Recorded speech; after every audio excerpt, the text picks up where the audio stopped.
Should we really be concerned with the work of internet trolls?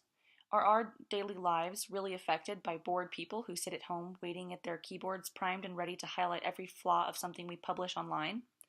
Does anyone really waste their time and energy reading comments that create imaginary flaws and virtually holler derogatory remarks whether there is cause or not? Unfortunately, the answer is yes. The saying, "sticks and stones may break my bones, but words will never hurt me," wasn't helpful on the playground a decade ago, and it's still not accurate now. It shows in our constantly reactive and oftentimes preventative nature online.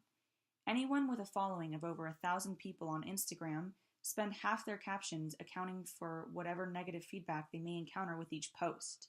Accounts who specifically try to find humor in human error include the same phrase at the bottom of each caption: "Hate will be blocked," because they know they are a feeding ground for internet backlash. We have already begun to adapt. We mentally equip ourselves with borders of words and explanations in order to buffer our thoughts and choices from those who are looking for something to attack. It can be argued, of course, that for every hateful comment, there is generally one in defense of the poster or publisher. And while this may be a decent reason to uphold faith in our humanity, the back and forth debate of opinions rather than grounded facts seldom creates a space for productive dialogue.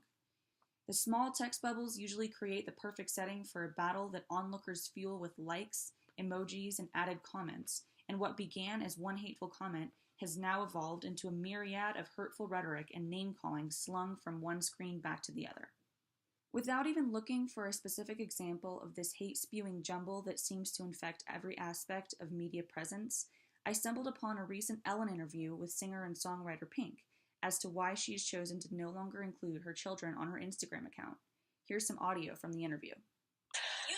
There's a lot of, first of all, why do you pay attention to that? But there's a lot of haters online. Then what I like is that you go after them. I have to sometimes. Yeah, and good for you because, we get a lot of, but really, is it? I mean, sometimes I feel like I can change their minds. mm-hmm. I'm all about injustice. I don't like injustice. Right. I don't like how brave people are anonymously and rude, just mean-spirited.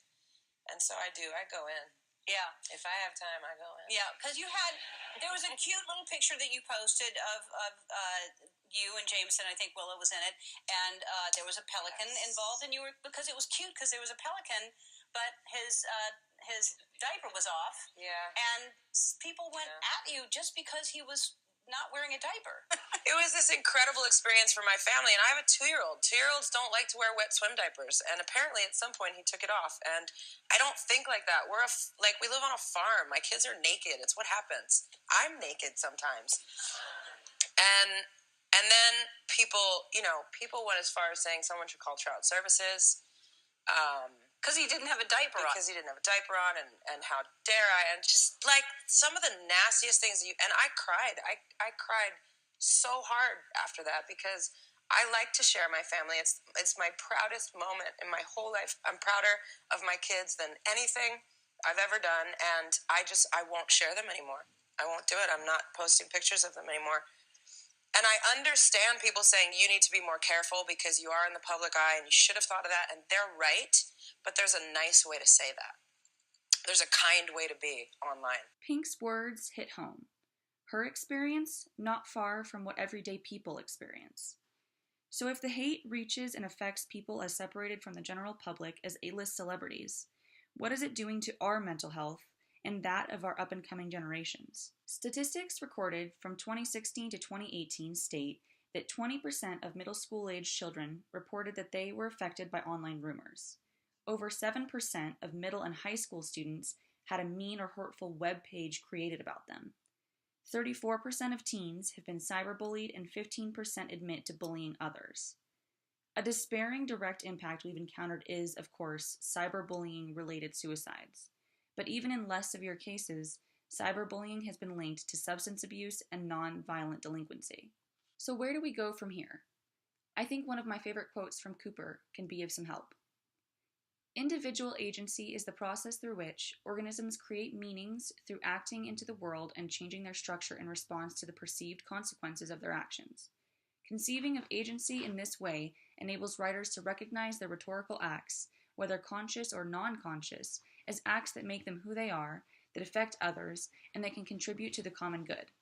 The good news is, we as humans are impressive adapters. There has been a genuine struggle for those born in the tech boom in terms of adjustment, but the digital age is here now, thus we could be more careful in the education of our youth. We can instill in them a sense of accountability through individual agency at an early age by upholding themselves to a standard of human decency and empowerment via their online platform. Technological communication is no longer new and unprecedented, and thus, we have a new responsibility to better prepare our youth for this new world we've created.